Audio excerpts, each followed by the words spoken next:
Good morning, Ajahn. Today I would like to present about the critical analysis of research conduct based on the selected health promotion model or theory. For this presentation, I choose health belief model theory as health promotion for complementary feeding.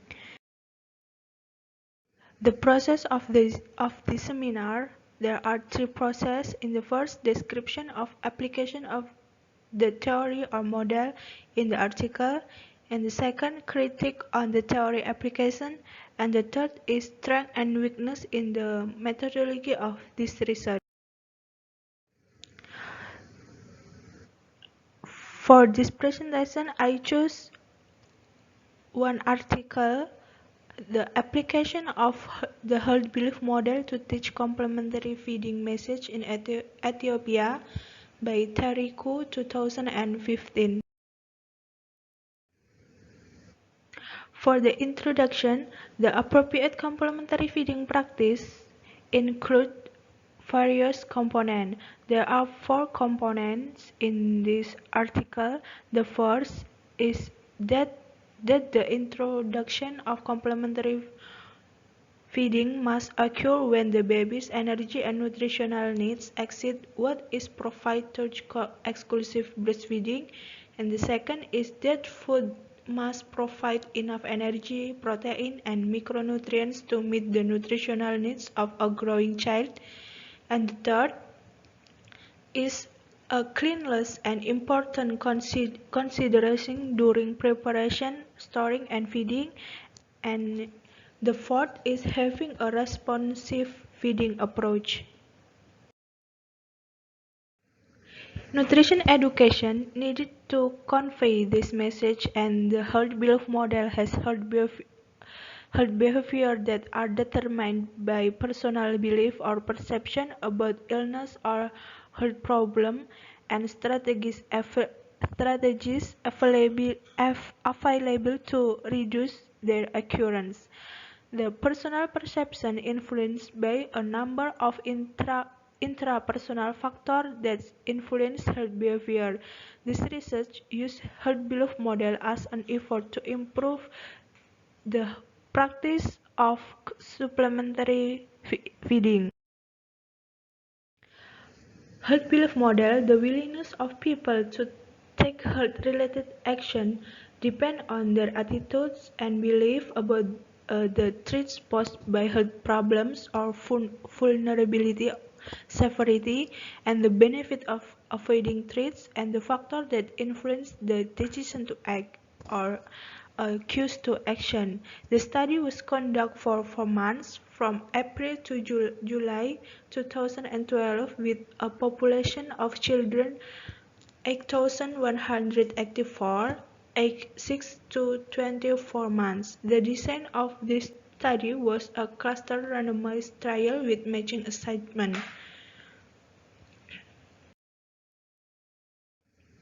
In the result of this study, education intervention based on the health belief model can improve complementary feeding practice from a variety of diets, which is perhaps the most difficult practice to achieve for mothers in low-income.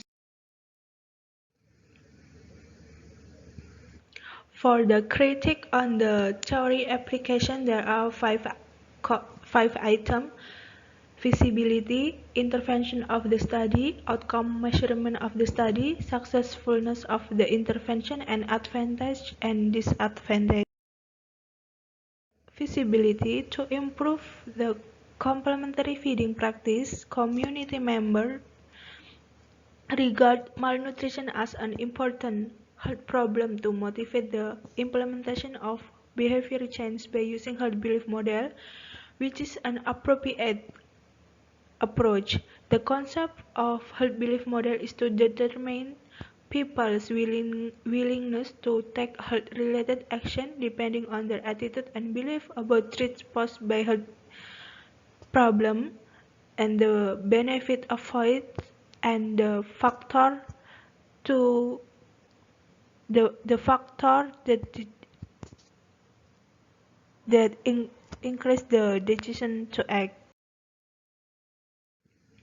For the intervention of the study, the intervention carried out in the study were based on the health belief model construction, including perception of children's vulnerability to malnutrition, the severity of malnutrition exhibited by children, the benefit of appropriate breastfeeding complementary feeding practice, self-efficacy for preparing appropriate complementary feeding, perceived barrier concern regarding to use of several food groups as component for complementary foods, forcing feeding as a primary alternative to feeding children, and to practice appropriate complementary feeding practice identified by discussion with the mother. And based on the information obtained from the mother about barrier to practicing appropriate complementary feeding, and to increase the self-efficacy of mother, the community health worker visiting their homes and show them how to prepare side the disease to prepare side dish. For the outcome measurement of the study, herd belief model constructs were tested by test using a questionnaire with the following area covered. The first, perception of mother about the malnutrition, has 5 questions, and the second, perception of severity of malnutrition, has 2 questions. The perceived barrier to practice appropriate complementary feeding has 5 questions, and the perceived benefit of practice appropriate complementary feeding has 6 questions, and the self-efficacy of mother to implement complementary feeding message has 10 questions. And for the resp respondents were asked to evaluate the model to evaluate her belief model construct on 5-point Likert from 1 strongly disagree to 5 or strongly agree.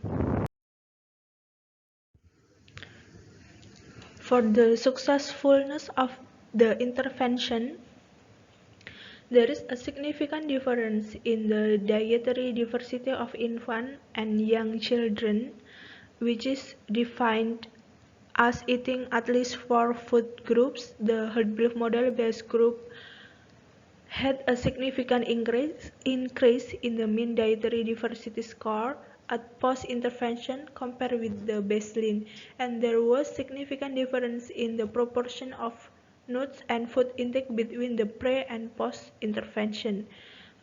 Based on the separate consideration for the foods group for infant and young children, a significant consumption was only seen in the herd belief model group for nuts and bean.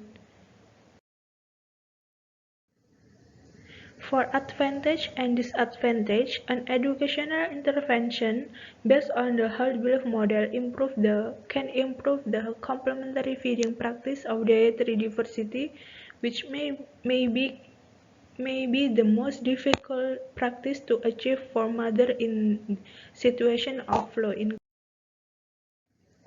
For the strength and weakness, the strength having the 3 groups used to see the effectiveness of using herd belief model to teach complementary feeding message, and the weakness is the community herd volunteer had to be trained while